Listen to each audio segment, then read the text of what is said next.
اللہ چپ کرو، اتنا زبردست شعر ہے، کیا خوب کہا ہے مرزا اسداللہ غالب نے۔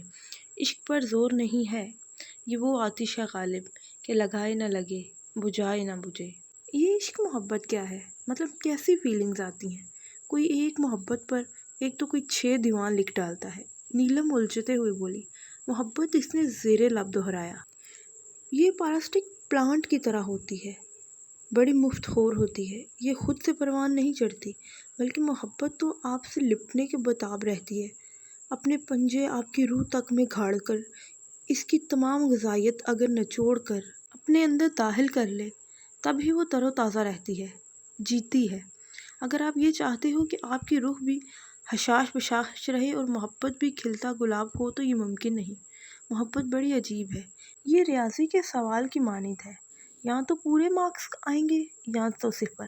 اس میں سٹیپس کے مارکس نہیں ملتے، اس میں یا تو وفا ملتی ہے یا بے وفائی، خوشیاں یا غم، دکھ یا سکھ، دھوپ یا چھاؤں، ہنسی یا نمی، اعتبار یا دھوکہ، روشنی یا اندھیرا، ان سب کے درمیان کچھ نہیں ملتا۔ محبت دل کا سکون یا روح کی بے چینی، محبت سمندروں کی لہریں یا صحرا کی ریت، محبت سرخ گلاب کی نرماہٹ یا کیسٹکس کے کانٹوں کی چبھن۔ اس کی ڈیفینیشن تو آج تک کوئی نہیں بتا پایا۔ محبت تو جوا ہے، یا سب پالو یا سب گوا دو۔ آپ کی یہ شاعرانہ باتیں میری سمجھ سے تو بالاتر ہیں، وہ دوبارہ لیٹ چکی تھی۔ ڈیفینیشن اب تم بالی ووڈ والی سننا چاہ رہی ہو تو میں یہ کہنے سے تو رہی کہ محبت میں محبوب ہی ڈرائیور نظر آنے لگتا ہے، وہی نسمہ، وہی درزی، وہی کچرے والا، تو وہی بس۔ اچھا، اگر آنکھیں بند کرنے سے کوئی بار بار نظر آئی تو؟ اس نے تو کو لمبا کھینچتے ہونٹ گول کیے۔ تو یہ کہ آپ نے اسے زیادہ ہی اپنے سر پر سوار کر لیا ہے، سائکا نے کہا۔ Oh thank God! وہ لمبی تشکرانہ سانس کھینچتی چادر اوڑھ کر لیٹ گئی۔ عجیب ہو گڑیا تم بھی، سائکا نے مسکراتے ہوئے سر جھٹکا اور خود بھی کتاب بند کر کے لیٹ گئی۔ شہر قائد میں کسی سیاسی لیڈر کا جلسہ تھا، جہاں پولیس اور رینجرز کی بھاری نفری تعینات کر رکھی تھی۔ سیکیورٹی کے اس انتظام میں اے ایس پی آہل کا بھی اہم کردار تھا۔ چونکہ جلسہ رات 3 ساڑھے 3 تک چلتا رہا تھا، تو وہ تقریباً فجر کے وقت ہی فارغ ہوا تھا۔ ابھی بھی اسے تھانے کا ایک چکر لگانا تھا۔ سنسان سڑک، آس پاس ریگستانی پودے اگے ہوئے تھے، جھاڑیاں اونچی نیچی، پگ ڈنڈیاں۔ وہ اتنی تھکن کے باوجود پچھلے 1 گھنٹے سے ڈرائیو کر رہا تھا۔ سڑک سیدھی اور کافی طویل تھی، جب اسے دور سے ہی ایک جیپ کے پاس ایک گورا اونچا لمبا نوجوان گرے شرٹ اور سفید جینز میں کھڑا نظر آیا۔ اس کی جیپ جیسے ہی اس کے پاس سے گزری، اس نے رکنے کا اشارہ کیا۔ وہ پولیس میں تھا، ٹریننگ بھی اچھی تھی، ہتھروں سے کھیلنا بھی جانتا تھا، گن بھی تھی، اپنے اوپر مکمل اعتبار بھی۔ اس اعتبار کی بنا پر وہ جیپ روک چکا تھا۔ السلام علیکم سر، نیلی آنکھوں والا شخص اس کی جانب جھکتے مصافحے کے لیے ہاتھ بڑھاتے ہوئے بولا۔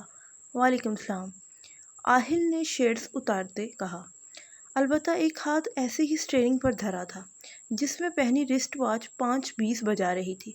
سر، آپ کی تھوڑی سی مدد درکار تھی، اگر آپ کو زحمت نہ ہو تو، ڈیک نے تھوڑی بلند آواز میں کہا۔ جی، کیا مدد کر سکتا ہوں میں آپ کی؟ آہل کے دماغ میں ابھی بھی ڈیک کو لے کر خطرے کے سائرن بج رہے تھے۔ سر، میری جیپ خراب ہو گئی ہے، اس میں چند کاٹن کے ڈبے ہیں، اگر میں وہ آپ کی جیپ میں منتقل کر دوں تو لوڈ کم ہونے سے شاید یہ اسٹارٹ ہو جائے۔ مجھے بہت دور تک سفر کرنا ہے، اگر آپ مدد کر دیں گے تو احسان ہوگا آپ کا۔ وہ مسلسل مسکراتے ہوئے بول رہا تھا۔ پلیز سر، اس نے آہل کو سوچ میں غرق دیکھتے کہا۔ اوکے، بٹ ذرا جلدی کرنا، وہ باہر نکلتے کہہ رہا تھا۔ مکمل پولیس وردی میں ملبوس وہ کافی تھکا تھکا نظر آ رہا تھا۔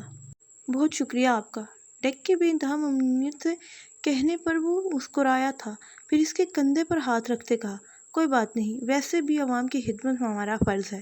دونوں کا انداز ایسا تھا کہ اگر کوئی ان کی بات چیت نہ سنے تو ان کو دوست ہی آشنا سمجھے۔